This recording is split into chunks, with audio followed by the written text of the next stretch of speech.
Hi friends, எல்லாருக்கும் வணக்கம். So இப்போ வந்து பார்த்தீங்கன்னா பிஎடுக்கு வந்து கமிஷன் நடந்துகிட்டு இருக்கு. ஸோ கமிஷனுக்கு வந்து இந்த மாதிரி பண்ணீங்கன்னா ஸ்டூடெண்ட்ஸுக்கெல்லாம் வந்து குழந்தைங்களுக்கு வந்து ரொம்பவே புரியும்.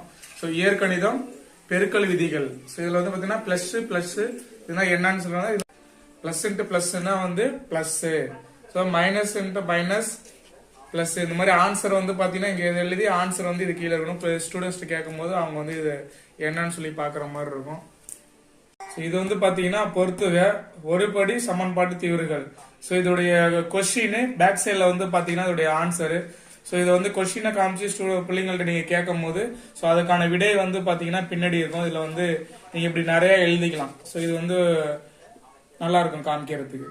ஸோ இது வந்து பாத்தீங்கன்னா ஃபார்முலா பொறுத்துக்க a+b³. ஸோ இதுக்கு இதோடைய விரிவாக்கம் வந்து பாத்தீங்கன்னா இந்த மாதிரி சீட்ல வந்து எழுதி நீங்க வந்து வச்சுட்டீங்கன்னா குழந்தைங்கள்ட்ட கேட்கும் போது ஸோ அதுக்கான விடையை வந்து பார்த்து கரெக்டா வந்து இதுல வந்து இன்சர்ட் பண்ணுவாங்க. ஸோ இன்சர்ட் பண்ணும் போது இந்த மாதிரி பண்ணலாம். ஸோ நல்லா யோசிச்சு பண்ண முடியும். ஸோ இது வந்து பாத்தீங்கன்னா மதிப்பு காண்றது. ஸோ 1/8னா அதோடைய மதிப்பு என்னன்னு சொல்லி ஸோ குழந்தைங்கள்ட்ட கேட்கும் போது இதை வந்து ரொட்டேட் பண்ணா அதோடைய மதிப்பை வந்து கரெக்டான வந்து மேட்ச் பண்றது.